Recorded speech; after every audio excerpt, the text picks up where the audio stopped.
Vallabhaneni Vamsi bail petition పై AP ప్రభుత్వం సుప్రీంకోర్టుకు వెళ్లింది. సుప్రీంకోర్టు అడ్వకేట్ ఆన్ రికార్డ్స్ కు ఏపీ ప్రభుత్వం ఆదేశాలు జారీ చేశారు. గన్నవరంలో మట్టి అక్రమ తవ్వకాలపై విజిలెన్స్ నివేదిక ప్రకారమే కేసు నమోదు చేసినట్టు చెప్పారు. ఏసీబీ కేసులో పీటీ వారెంట్ అమలు చేస్తున్నామని కూడా సుప్రీంకోర్టు దృష్టికి తీసుకువెళ్లారు.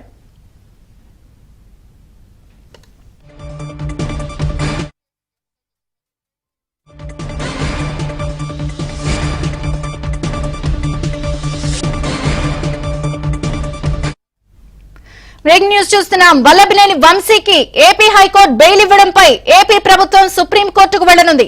దీనిపై సుప్రీంకోర్టు అడ్వకేట్ ఆన్ రికార్డ్స్ కి ఏపీ ప్రభుత్వం ఆదేశాలు ఇచ్చింది. గన్నవరంలో మట్టి అక్రమ తవ్వకాలపై విజిలెన్స్ నివేదిక ప్రకారం కేసు ఇప్పటికే నమోదైంది. అయితే ఏసీబీ కేసులో పీటీ వారెంట్ అమలు చేస్తున్నారంటూ వంశీ హైకోర్టుకు వెళ్లి బెయిల్ తెచ్చుకున్నారు.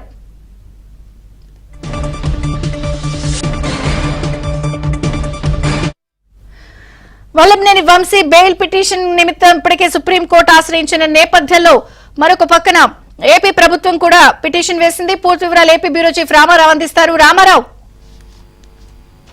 విజయ చంద్రిక, గన్నవరం మాజీ ఎమ్మెల్యే వల్లభనేని వంశీకి మట్టి అక్రమ తవ్వకాల కేసులో ఏపీ హైకోర్టు ఇచ్చిన బెయిల్ ను సుప్రీంకోర్టులో సవాల్ చేయాలి అని చెప్పి ఏపీ ప్రభుత్వం నియమించింది. హైకోర్టు పబ్లిక్ ప్రాసిక్యూటర్ ఇచ్చిన నివేదిక మేరకు రాష్ట్ర ప్రభుత్వం ఈ నివేదికను పరిశీలించిన అనంతరం హోంశాఖ సెక్రటరీకి ఆదేశాలు ఇచ్చింది. ఈ రోజు హోంశాఖ సెక్రటరీ దీనికి సంబంధించిన జీవో జారీ చేసి వెంటనే సుప్రీంకోర్టులో స్పెషల్ లీవ్ పిటిషన్ దాఖలు చేయాలి అని చెప్పి అడ్వకేట్ ఆన్ రికార్డ్స్ ని ఆదేశించారు. కిడ్నాప్ కేసులో వల్లభనేని వంశీని ఆ రాష్ట్ర ప్రభుత్వం అరెస్ట్ చేసింది. ఆ తర్వాత ఆయన విజయవాడ కోర్టులో ప్రవేశపెట్టగా ఆయన్ని రిమాండ్ కు పంపారు. ఈ నేపథ్యంలోనే గన్నవరంలో 2019 నుంచి 24 వరకు జరిగిన మట్టి అక్రమ తవ్వకాలకు సంబంధించి విజిలెన్స్ ఎన్ఫోర్స్మెంట్ ఒక నివేదికను రూపొందించి మొత్తం 195 కోట్ల రూపాయల మేరకు కూడా ప్రభుత్వ ఖజానాకు నష్టం వాటిల్లింది అని చెప్పి ప్రభుత్వానికి నివేదిక ఇచ్చింది.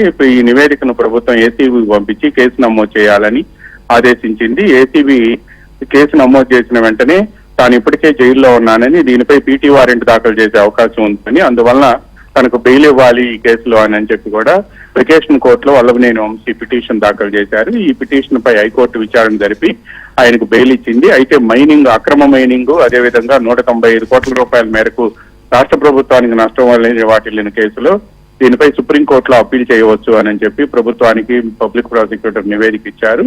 ఈ నివేదిక అందిన వెంటనే ప్రభుత్వం సోమవారం వల్లభనేని వంశీకి హైకోర్టు ఇచ్చిన బెయిల్ ను రద్దు చేయాలంటూ కూడా సుప్రీంకోర్టులో స్పెషల్ లీవ్ పిటిషన్ దాఖలు చేయాలి అని చెప్పి అడ్వకేట్ ఆన్ రికార్డ్స్ ను ఆదేశిస్తూ ఈ రోజు కొద్దిసేపటి క్రితం ఉత్తర్వులు జారీ చేసింది. ఈ మేరకు జీవో కూడా ప్రభుత్వం ఇచ్చింది. విజయ్ చంద్ర. Thank you Ramarao.